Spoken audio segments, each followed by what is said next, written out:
കഴിഞ്ഞ 3.5 വർഷക്കാലമായി ഈ എറണാകുളം അങ്കമാലി അതിരൂപതയിലെ യഥാർത്ഥ സത്യവിശ്വാസികൾ അവർക്ക് സ്വന്തം ഇടവകയിൽ ബലിയർപ്പിക്കാനോ അവരുടെ ആത്മീയ കാര്യങ്ങൾ സഭാ നിർദ്ദേശപ്രകാരം നിർവഹിക്കപ്പെടാനോ നിർവാഹമില്ലാത്തൊരു ദയനീയ അവസ്ഥയിലാണ്.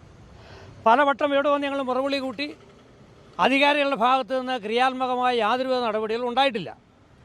ഇപ്പോൾ ഇവിടെ പ്രശ്നപരിഹാരത്തിന് വേണ്ടി വന്നിരിക്കുന്ന പാമ്പളാനി എന്നയാൾ ഇവിടെ നിന്ന് തരികിട കാണിച്ചുകൊണ്ടിരിക്കുകയാണ്. സമവായമെന്ന പേരിൽ ബ്രഹ്മചര്യവും വ്യഭിചാരവും ഒരുമിച്ച് കൊണ്ടുപോകാമെന്ന പുതിയ ദൈവശാസ്ത്ര വീക്ഷണത്തിൻ്റെ പ്രചാരം എന്നെ അയാൾ മാറിയിരിക്കുകയാണ്. എവിടെ നിന്നോ ഇങ്ങനെ പണം വാങ്ങിയിട്ടുണ്ടെന്ന് ഞങ്ങൾ സംശയിക്കുന്നു. ഒന്നുകിൽ അയാൾ ഇവിടുന്ന് രാജിവെച്ച് പോകണം.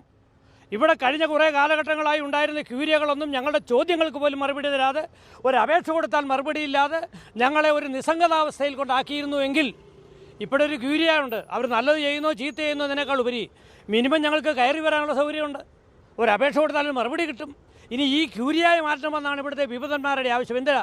അവരുടെ തോന്നിവാസങ്ങൾ നടക്കില്ല എന്നുള്ളത് കൊണ്ട് തന്നെ വിമതന്മാരിവിടെ വന്നാൽ ഇതിനകത്ത് ഭക്ഷണമടക്കം ഉണ്ടാക്കി കൊടുക്കുക. പള്ളിയുടെ ചെലവിൽ വരുന്നു.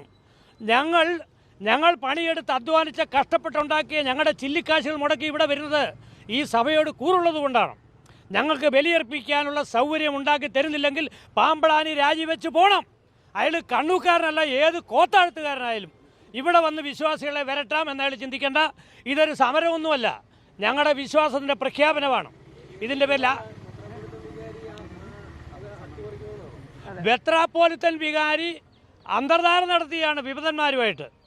ഇവിടെ പലയിടം മര്യാദയ്ക്ക് ഉദയം പേരൊരു കുർബാന ചൊല്ലിയാണ് അച്ഛൻ. അവിടെ വിശ്വാസികൾക്ക് അത് മതി. പക്ഷേ ഇയാൾ ഇവിടെ നിന്ന് വിട്ടേക്കുന്ന ഒരു കുർബാന ജനങ്ങളെ നോക്കി, എന്താ ജനങ്ങളെ നോക്കി ഞങ്ങളുടെ സൗന്ദര്യം ആസ്വദിക്കാനാണ് കുർബാന എല്ലാം വരുന്നത്? ഇതാണ് നാടകീയ ആവിഷ്കരണമോ കഥകളി കാണാനാണ് ഞങ്ങൾ വരുന്നത്.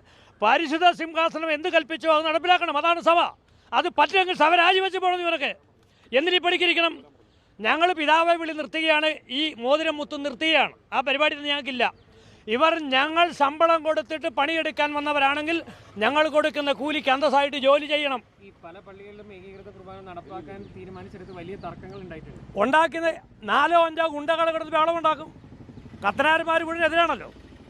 അവന്മാർക്ക് ഈ സ്ത്രീകളുടെ സ്ത്രൈണ സൗന്ദര്യം ആസ്വദിക്കാനാണല്ലോ കുർബാനയെല്ലാം വരുന്നത്. അതിനാണ് അവന്മാർ ഇടി ഉണ്ടാക്കുന്നത്. ഞങ്ങൾ കയ്യിൽ നേരമില്ല. അതിന് കാണിക്കാൻ ഞങ്ങളുടെ പിള്ളേരെ വിടാനും ഞങ്ങൾ തയ്യാറുമില്ല. കഴിഞ്ഞ 3 കൊല്ലമായിട്ട് ഇതേ ഫോർമുലയാണ് പാമ്പളാനി ഞങ്ങളോട് പറയുന്നത്. ഒരു ഏകീകൃത കുർബാന 16 കുർബാനയുള്ള സെൻറ്റ് മേരീസ് കത്തീഡ്രൽ ബസിലിക്ക് ഒരു ഏകീകൃത കുർബാന നടപ്പാക്കാം. ബാക്കിയല്ല ഇല്ലിസിറ്റ് ആണെന്ന് സഭ പ്രഖ്യാപിച്ച കുർബാനകൾ നടപ്പാക്കാമെന്ന്. ഏറ്റവും ലേറ്റസ്റ്റ് എന്താണെന്ന് നിങ്ങൾ മനസ്സിലാക്കുക. ഈ കൂതാശ വിലക്കുള്ള വർഗീസ് മണവാളൻ ഇന്നലെ മിനിങ്ങാന്ന് 10 വയസ്സുള്ള 30 പിള്ളേർക്ക് ആദ്യ കുർബാന കൈക്കൊള്ളപ്പാട് കൊടുത്തു, സ്ഥൈര്യലേപനവും കൊടുത്തു. ഇയാൾ ചെയ്തത് തെറ്റാണ്. അതിനെ അപലപിക്കാവോ എന്ന് ഇന്ന് ചോദിച്ചപ്പം എനിക്കതിന് സാധിക്കില്ല എന്ന് പറഞ്ഞ മെത്രാപ്പോലിത്ത വികാരിയാണ് ഇയാൾ മെത്രാപ്പോലിത്തയായിരിക്കുന്ന തലശ്ശേരിയിലാണ്. ഇവിടെ മെത്രാപ്പോലിത്തയുടെ യാതൊരു അധികാരങ്ങളുമില്ല. തട്ടിൽ മെത്രാപ്പോലിത്തയ്ക്കാണ് ഇവിടുത്തെ അധികാരം. അദ്ദേഹം വരട്ടെ, അദ്ദേഹം ഒന്ന് തീരുമാനം ഉണ്ടാക്കട്ടെ. ഒരു വേഴപ്പറമ്പന് വേണ്ടി അപലപിച്ച പാമ്പളാനിക്ക് എന്തുകൊണ്ട് ഇല്ലിസിറ്റ് കുർബാന ചൊല്ലി 10 വയസ്സുള്ള പിള്ളേരെ സഭയ്ക്ക് വിരുദ്ധരാക്കിയ ഈ മറവോയ്സ് മളവാണനെതിരെ നടപടിയെടുത്തുകൂടാ? അതാണ് ഞങ്ങൾ സമരം. ഇവിടുന്ന് ചോദിച്ച ഒരു ചോദ്യത്തിൻ്റെ ഉത്തരമാണ് ഞാൻ പറയണത്. അതായത് ഏകീകൃത കുർബാന നടക്കുന്ന പള്ളികളിൽ എന്തോ പ്രശ്നം ഉണ്ടായെന്ന് പറഞ്ഞു. അത് നിങ്ങളുടെ തെറ്റിദ്ധാരണയാണ്. ഇവിടെ ഇപ്പോഴും വളരെ മനോഹരമായിട്ട് ഏകീകൃത കുർബാന നടക്കുന്ന 5 പള്ളികളുണ്ട്. തോപ്പിൽ പള്ളി, കാക്കനാട് പള്ളി, ഫോർട്ട് കൊച്ചി പള്ളി, ഇപ്പോൾ ഉദയംപേരൂർ പള്ളി. അവിടെ ഒന്നും ഒരു പ്രശ്നവുമില്ല. അതായത് ആദ്യം ഇവർ ഇറക്കി വിട്ടിരുന്ന 4-5 ഗുണ്ടകൾ പോയിട്ട് ആൾക്കാരമ്മ കയറി പ്രശ്നം ഉണ്ടാക്കിയപ്പോൾ അവിടുത്തെ അച്ഛന്മാർ പോലീസ് പ്രൊട്ടക്ഷൻ എടുത്തു. അതിനുശേഷം ആ ഇടവക ജനങ്ങൾ അവരോടുകൂടെ ഭംഗിയായിട്ട് നിൽക്കുന്നു. അവിടെയെല്ലാം ഇന്ന് വരെ ഏകീകൃത കുർബാന വളരെ ഭംഗിയായിട്ട് നടന്നുകൊണ്ടിരിക്കുക ആ ഇടവകളിൽ മുഴുവൻ. അപ്പോൾ അതുകൊണ്ട് നിങ്ങൾക്ക് അതിൽ നിന്ന് മനസ്സിലാക്കണം, ഇവിടെ ഏകീകൃത കുർബാനയ്ക്ക് വിശ്വാസികളല്ല പ്രശ്നം ഉണ്ടാക്കുന്നത്.